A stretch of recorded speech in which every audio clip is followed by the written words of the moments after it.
Eclair es una lista de valores que han conseguido transmitirse desde la fundación primera hasta hoy. Y durante 60 años conseguir esto es cuanto menos improbable, ¿no? Pero que todos los que somos y todos los que hemos sido hemos conseguido transmitir estos valores hasta el final, ¿no? Claro, yo cuando entré por una posición de ventas, cuando yo no había hecho ventas antes. A medida que iba aprendiendo pues, sobre ventas, sobre producto, sobre conocer mejor a los clientes, me di cuenta que esto me gustaba. Entonces, se trataba de estar muy en contacto con el cliente para conocerle muy bien y al final ofrecerle lo que mejor se adaptase a él. Y además, el otro reto pues, era abrir mercados nuevos. Siendo comercial, claro, y siendo también, o teniendo también mucho background como músico, ¿no? Y tener el oído pues, bastante entrenado por haber estado tocando muchísimo. Entonces Josep María me llama un día y me dice, Jan, tenemos la primera Arquis, creo que era la 208 o la 108, no sé cuál era, ya la tenemos modificada. ¿Puedes venir a escucharla? Y digo, sí, claro, ¿qué día quieres que venga? Y dice, no, ahora. Y digo, hostia. Y fui, y no sé qué le dije, pues me parece esto, me parece lo otro. Y entonces allí me fue llamando para ir haciendo pues, las escuchas estas de altavoces. Esto coincidió en un momento donde apareció la idea de lanzar una nueva gama de altavoces para ser vistos, ¿no? Una serie que íbamos a llamar Titán, ¿no? Porque también debía ser de color titanio y tal y cual. Y así es como tomé de una forma bastante natural, ¿no? sin ser, ¿no? designado, sin existir una propuesta como tal, pero me encontré trabajando con un equipo de gente que teníamos pues, la misión o la consigna de desarrollar este producto. Y así es como nació la serie Nimbo. Y ahí pues, bueno, me encontré bastante cómodo con un equipo de gente del que aprendí muchísimo. Y esto evolucionó a que acabaron llamándome el Product Owner de Speakers, ¿no? Entonces, para mí fue un momento muy chulo porque entonces tenía pues, un pie en comercial, porque yo seguía con mis clientes, pero también un pie en desarrollo de producto, en Product Development, con lo cual para mí era, wow, me sentía parte desde el inicio de la idea, ¿no? Al mismo tiempo que estaba en la parte del delivery, ¿no? De cuando la idea ya es producto, bueno, pues venderla. Entonces a mí esta doble cara la disfrutaba mucho. Después de esto, creo que es un 5 de enero o un 4 de enero, Tom y John me reúnen online para proponerme si quería ser Chief of Staff.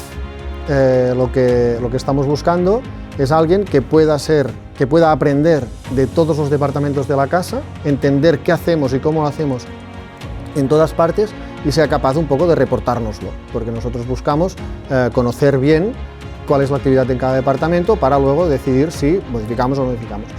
Entonces, vale, ¿y qué pasa con mi trabajo de comercial y de productor y de speakers? No, esto continúas, pero además, pues esto, digo, vale, muy bien. Entonces, con lo de Chief of Staff, empecé a venir bastante más aquí a Motors. Y prácticamente a Parc casi no he ido. Y eso también, al final lo notas, ¿no? Con las relaciones con la gente y tal, echas de menos. El caso es que venía mucho más aquí y tuve también la oportunidad pues, de conocer más en profundidad pues, a muchos compañeros, ¿no? que hasta ahora solo nos saludábamos, y de entender pues, lo que hacían, y ahí también, bueno, de hecho, con esto aún sigo aprendiendo, ¿no? De entender lo que hace cada uno, cada departamento. Y fue al cabo de un año o de 10 meses de actuar como Chief of Staff, que fue cuando Tom y John pues, me propusieron, oye, ¿y qué tal si qué tal si eres el director general de NEC?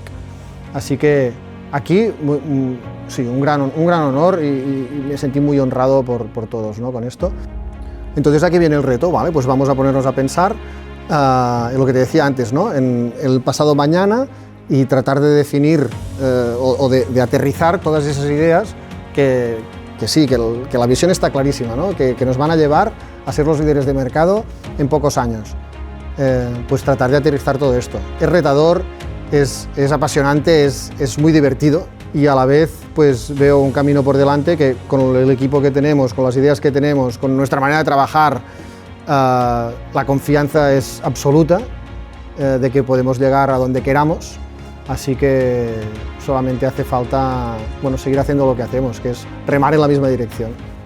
Pero si tengo que destacar quizá algún momento así como más relevante o como más, no sé, destacable, es una noche en Hamburg, ¿no? con José Roberto, contigo, que recogimos el premio a Mejor Producto del Año, ¿no? para la Vida 24, que la acabamos de lanzar.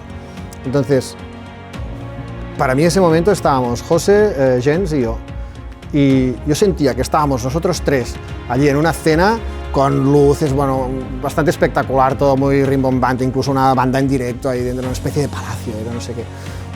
Y que estábamos ahí delante de, pues, tanto otros fabricantes como integradores superpotentes de todo el mundo, recibiendo el premio a que teníamos el mejor amplificador del momento.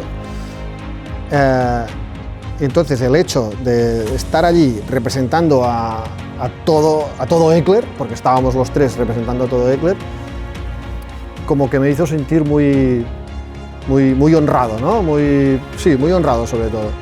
Así que es un momento que recuerdo como muy feliz. Ekler es una marca de Pro AV comprometida con expandir el mercado a través de soluciones robustas, innovadoras y con un diseño único, ¿vale? Es decir, esta percepción de la calidad, el que cada producto pues haga lo que se supone que tiene que hacer, pero con un nivel de calidad, de robustez que no falle, ¿no? A la vez que tener mucho cuidado siempre del diseño. Entonces esto está desde el principio. Ekler nació con estos dos ideas como fabricante, y que hemos, entre todos los que hemos sido y somos, conseguido transmitir hasta el final. Esto, además de, esto no es posible, ¿no?, sin una serie de valores interpersonales, ¿no?, de trabajo en equipo, lógicamente, así que el trabajo en equipo como hilo conductor de todo es básico y necesario.